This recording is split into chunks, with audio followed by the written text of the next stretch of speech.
So I thought I would make a video giving an overall trajectory update on my total and my lifts because I recently went through a max out. The last time I did this was in October, and there's been a lot of speed bumps, and so I haven't made that much progress. Made some regress on the snatch, and so I thought I'd talk about it as well as each individual lift and go from there. So, roughly speaking, coming off of like October, what I was trying to do is I was actually trying to have a long off season. So I was doing a lot of stuff that I didn't feel would directly translate to higher maxes, maybe, but would kind of pave the ground in terms of having a sturdier base to build off of. And then right as I'm kind of finishing this like extended off season, Omicron hit, and I decided, because I interact regularly with high risk people, to stop going to the gym for like 2 months basically and work out from home. So it went from like this GPP phase to this home workout where I only have access to like a 97-pound kettlebell. So it's like extended GPP phase. And so there was like 4 months of like general kind of fitnessy stuff, which I think was like somewhat productive, but it's not going to show up too much in terms of my lifts. It's just going to increase my work capacity, something like this. And then after that, I came back and pretty promptly hurt my hip, and so for a while, it was really bad. Like it was extremely painful to like get out of bed in the morning, and sometimes I just had to like lay there and try and figure out how to, without activating like my hip flexor at all, like use my arms to roll myself over and shit. Um, but it's gradually gotten better and better. That's actually why there's an asterisk next to the squat. I have not been squatting like at all like the past 3 or 4 months. And so basically from maybe like late February, Marchish to now, um, I've been trying to work out here and there, work out around the hip. I noticed pretty early that I could deadlift, after I'd recovered a little bit. I could deadlift because I wasn't opening at the hip. And so it was a lot of like deadlift and bench. And as a consequence, I think my weightlifting lifts fell off quite a bit because we had this GPP phase where I wasn't doing the weightlifting, like the lifts themselves. I was just doing accessories, like I was doing like muscle snatch, and then this at home phase, and then this injury phase. And so it feels like the amount of reps I've gotten in for snatch and clean and jerk over the past, what is this, like 7 months now? Like it's only maybe the past 2 months that I've like really gotten many reps in, and so those feel really bad. And so let's get into the individual lifts. For snatch, I'm really starting to think I have like a huge mental block on snatch. I like muscle snatched 185, and I snatched 190 for a triple, and then when I was starting to peak, come back up, I did like 190. I think I couldn't hit 190. I couldn't hit 200 for a single, and then I was just kind of like coming into this max out phase. I couldn't hit 200 in the when I was switching over to singles, even though I'd done a triple for 190. And I was just like, you know what? We're just gonna put snatch on the back burner for now. Focus on the lifts we think we can max out on, because I didn't think I was hitting 225 on snatch. And so 205 is the heaviest I hit the entire training cycle, and it's what I hit before I hurt my hip. Um, 195 is the heaviest I hit after hurting my hip. And I think I have some sort of huge mental block on snatch because I'm starting to get close to the point where I can almost one arm snatch 160, and it looks like I can like one arm snatch 80% of my snatch max, which shouldn't be a thing. And so I have to figure that out. Clean and jerk. I was actually surprised at how good clean and jerk felt. I took a jump from 305 to 320, and so I didn't actually hit 315, but I almost felt like I almost hit 320. So I'm just going to use 315 as my max going into this next training cycle. I feel pretty comfortable on it. I think what I need to do is I need to focus on maintaining like a deeper grip as I turn over in the clean, because I think I'm just letting it go to my fingertips, and then I have a lot less control. And so that's kind of what I'm going to be working on is like a lot of forearm mobility stuff. I'm going to try and stretch a couple times a day my forearms and really work on that in the same way I worked on the upper back mobility earlier for the snatch, although that hasn't carried over that well. It carried over for the other lifts though, so the one arm snatch and the bench press. But okay, for squat, there's a big asterisk there because I haven't really squatted at all. I'm just using my old max. The heaviest one I hit in training was 555, but I think I hit it for a triple. And so just coming back, and that might have actually been what hurt my hip. I'm not sure between that and a one arm snatch.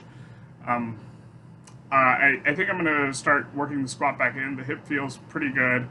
I'm going to take a couple weeks now that I've finished this max out phase. I'm going to take a couple weeks and do kind of try and feel out like my hip flexors and like work on range of motion stuff. And if I don't have any pain, then I'll start squatting again. Kind of easing into it. For bench, I thought about putting an asterisk there. When it was the day to max out on bench, I forgot my belt. And so I hit a 10-pound PR without a belt. And so I'm thinking, and I didn't try 345 because I was just like, I don't know how meaningful this is because I don't have a belt. But I might be able to do like 345, 350 with a belt. Who knows? I'm pretty happy that the bench went up by quite a bit. Obviously, I'm not sure this happens if I don't hurt the hip because what ended up happening is I had to focus a lot on other lifts because I couldn't squat, and so I think bench got a lot of progress because of that.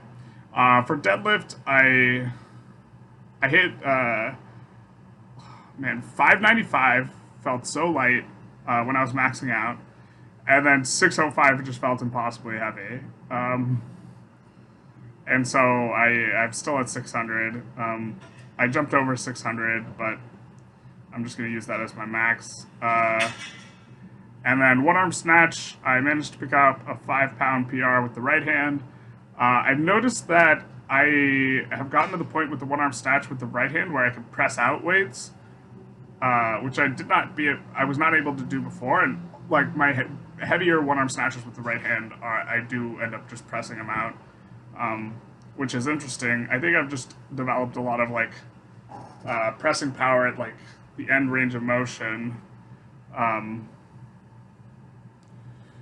which is nice, I guess. I think a lot of it came from bench press. And then we have the last lift, which is bench press, which is the only lift where I feel pretty good about the progress. I went from, with the left arm, I went from 145 to 170, which is a 25-pound jump, and then also a 25-pound jump with the right arm from 160 to 185. And so bench press has been cruising. Interestingly enough, so let's just talk about the max out phase, I guess. I did it over like 5 days. I had one day for a one arm snatch. I missed 160 pretty closely. I keep missing it like real close. Anyways, and then the next day I did clean and jerk. I think that my legs were a little tired from the one arm snatch, and so maybe I could have done better, but okay, I hit what I hit. And then I took a rest day, and then I did deadlift, missed that, and so I was feeling pretty bad going into the final day because so far I hadn't hit any new maxes other than the one arm snatch with my right arm, which was not like an absolute max. It didn't bump up my absolute number.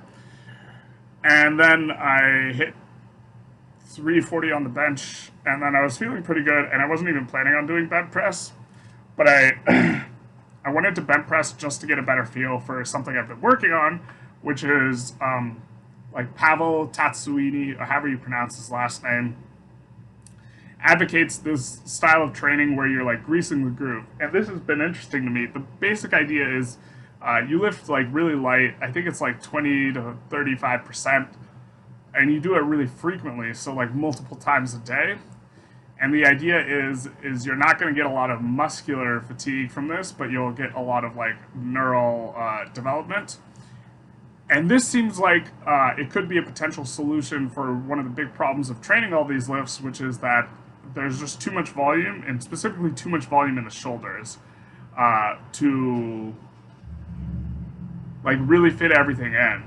And so if I can do a lot of lifts via like this greasing the groove method, which isn't developing an enormous amount of fatigue or something, then that's a good look. And with the bent press specifically, um, I worked up to 185 with the right and 165 with the left, and then I took like 2 months off of doing any barbell work with the bent press, and I only did reps with my 20-pound kettlebell and a 40-pound dumbbell. And then I came back on the very last day after maxing out on bench and hit 170 with the left and missed 190, but maybe I could have tried for it again with the right. But that I could come back after not touching the barbell for 2 months and hitting PR, to me is very interesting because that means that I think what I'm going to try and do in training is maybe try and offload the one arm snatch and the bent press quite a bit to this greasing the groove type training where I'm training really low weights and I'm just doing it like once or twice a day, every day.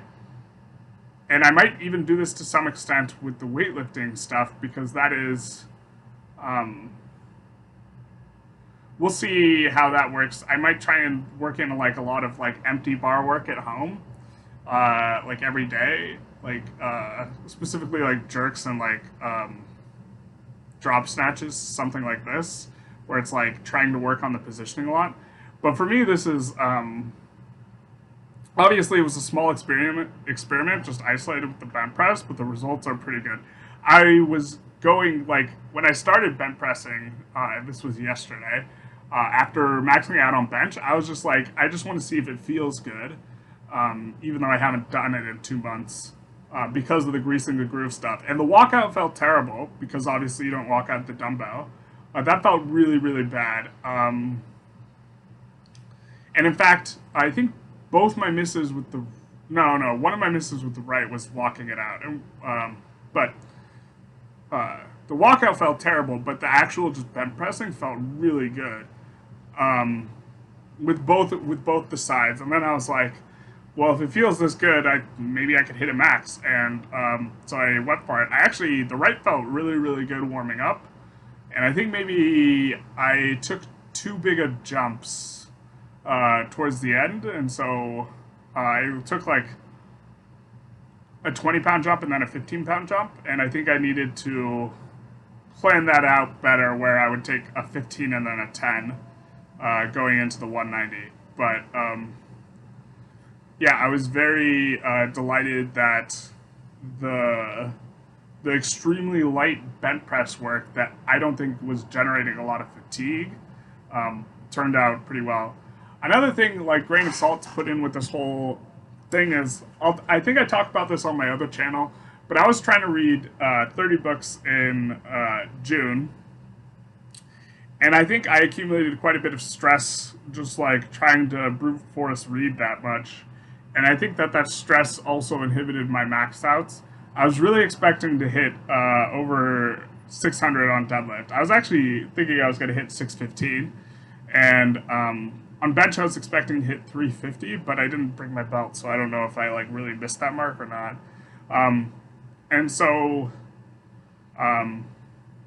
yeah, just something to think about is, I know there's like research on this where if you're accumulating a lot of stress in your like non-lifting life, it's gonna, cortisol is cortisol, right? It's going to carry over into like what you can lift and that sort of thing. So if you're like an accountant and it's like tax deadline season, maybe you pull back off the volume with your training just for that time, or you try and take deload during that period because you understand that like your overall like nervous system is going to be pretty overwhelmed. But okay, I managed to get a little bit stronger the past 7 months. Not a lot of bit. I hit a lot of volume PRs and various things, but they didn't really translate to hitting max outs. Like, I can't get over the bench set. I think with 295 I hit it for 6. And so, okay. you know, going into this next one, this next training cycle, I'm still like thinking about hiring a coach. It's really rough because like there's no coach for exactly what I'm doing, and there's very few coaches for Supertotal at all. And so I'm not sure what I'm going to do yet. If anyone has any ideas, feel free to throw them in the comments. I think I'm going to take a bit of a deep dive on my one arm snatch form because I think I've come to think that like there's a lot of problems with it. And so maybe I put Turkish get-ups back on the back burner. Uh, I'm not sure. I didn't include them in this side thing. I went from I don't think I Turkish get-up at all before, and then I think with the right I hit a really dirty 145 and a clean 140, and then with the left I hit a dirty 120 and a clean 115, something like this. Um, I think that yeah. All right. Anyways, if you got to the end of the video, have a good one.